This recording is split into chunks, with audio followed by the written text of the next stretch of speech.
जी महाराष्ट्री, मैंने आपका एक पोस्ट देखा था, काफ़ी पुराना था, जिसमें आपने अपना एक फ़ोटो शेयर किया है जिसमें आप 19 वर्ष के थे और आप खड़े होकर साधना कर रहे थे। मध्य प्रदेश की बात है शायद वो। तो साधना के बारे में थोड़ा सा बताइए, क्या साधना थी, कितनी कठिन थी, क्या एक्सपीरियंस था आपका? देखो, किसी भी व्यक्ति को साधना से गुजरना चाहिए जी। कोई संगीतकार ऐसे ही नहीं बन जाता, उसको बहुत कठिन साधना करनी पड़ती है। आप लोग भी जिस फील्ड में आए हैं उसके लिए भी आपको बहुत घिसना पड़ता है, बहुत परिश्रम करना पड़ता है, मेहनत करनी पड़ती है।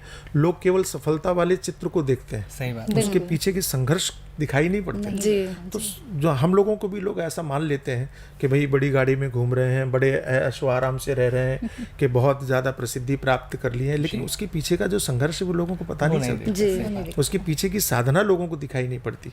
साधु होना इतना सरल होता तो हर आदमी बन जाता। और कोई भी चीज़ हो उसके लिए संघर्ष करना पड़ता है। हमारे गुरुजनों ने ये प्रेरणा दी कि जीवन में यदि आपने ये मार्ग चुना है जिसको हम साधु जीवन कहते हैं, तो इसका सबसे पहला आधार है तप। आपको तपस्या करनी चाहिए, आपको तपना चाहिए। हमारे गुरुजी ने हमको सिखाया कि जैसे सोना निकलता है जमीन से, खदान से निकलता है, तो उस निकले हुए सोना तो बहुत गंदा होता है, लेकिन उसको पहले तपाना पड़ता है, और जितना तपाया जाता है उसकी चमक उतनी ही निखरती, बिल्कुल, और जितना निखरता है उसकी वैल्यू उतनी बढ़ती, उसकी कीमत, उसका मूल्य उतना ही बढ़ता है। ये बचपन से संस्कार दिए। तो पहले मैं गुरुदेव के आश्रम में जब उनके सन्निकट था तब भी मैंने साधना की। 12-12 घंटे खड़े होकर के हम तब करते थे, जब करते थे, धूप में खड़े होते थे, रात में बहुत ठंड पड़ती थी तो ठंड में बाहर खड़े होकर के जब करते थे 12-12 घंटे।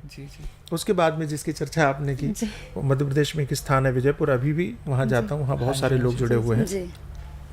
वहाँ मैं 1 महीने तक लगातार खड़ा रहा, मैं बैठा ही नहीं। अच्छा। जी, 1 महीने तक पूरा 24 घंटे खड़े रहते हुए और भगवान का जप करता था, और मौन व्रत रह करके जब करता था, फलाहार करते हुए जब करता था।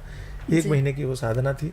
अनुभूतियाँ एक अलग तरह की होती हैं। आपको जीवन का सच दिखाई पड़ता है जब आप साधना में अपने आप को तपाते हैं, किसी भी क्षेत्र में। बिल्कुल महाराष्ट्री, एक प्रश्न और मैं पूछना चाहूँगी। जैसे आप स्वयं साधु संत हैं, परमात्मा से जुड़े हुए हैं, हमें मार्ग आप दिखा रहे हैं, इसी के साथ अगर जैसे कि आप मिले हुए हैं योगी आदित्यनाथ जी से, यूपी के सीएम हैं, वो साधु की श्रेणी में भी आते हैं, राजनेता की भी श्रेणी में आते हैं, तो उनका व्यवहार आपको कैसा लगता है? क्या आप जैसे संतों से अलग होता है या कैसा होता है? क्योंकि आम जनता भी ये चीज़ जानना चाहती है। साधुता के रूप में मैं एक बात तो कह सकता हूँ कि योगी जी पूरी तरह के साधु हैं। साधु जीवन में मतलब व्यवहार में उनके अंदर में साधुता है, रहन सहन में साधुता है, व्यवहार में साधुता है, वक्तव्य में साधुता है। वे भी पढ़े लिखे हैं, उन्होंने भी साधना की है, साधना जीवन किया है। ठीक है, पॉलिटिकल जीवन में जब वो गए, राजनीतिक जीवन में जाने के बाद में उनको थोड़ा सा कठोर बनना पड़ता है, थोड़ा सा अलग निर्णय लेने के लिए अपना व्यवहार उनको अलग दिखाना पड़ता है, कानून व्यवस्था को सुधारने के लिए उनको अलग व्यवहार दिखाना पड़ता है, और सुशासन चले, क्योंकि उनका स्वार्थ नहीं है।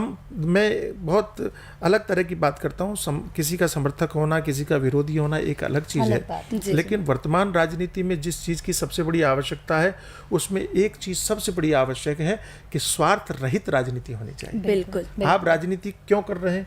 क्योंकि हमारी जो परिपाटी थी, हमारे संविधान निर्माताओं ने जो सोच रखी थी, वो ये सोच थी कि राजनीति सेवा का माध्यम है। हम दूसरों के लिए राजनीति करने आ रहे हैं, हमारा अपना कोई स्वार्थ नहीं है। लेकिन ये केवल संविधान बनाने वालों के विचारधारा तक ही सीमित रहा।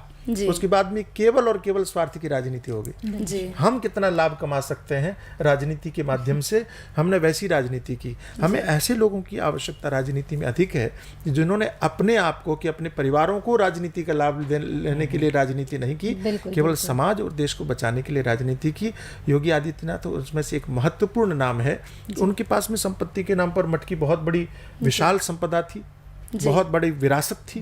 उनको इसकी आवश्यकता न थी, न है और न होगी।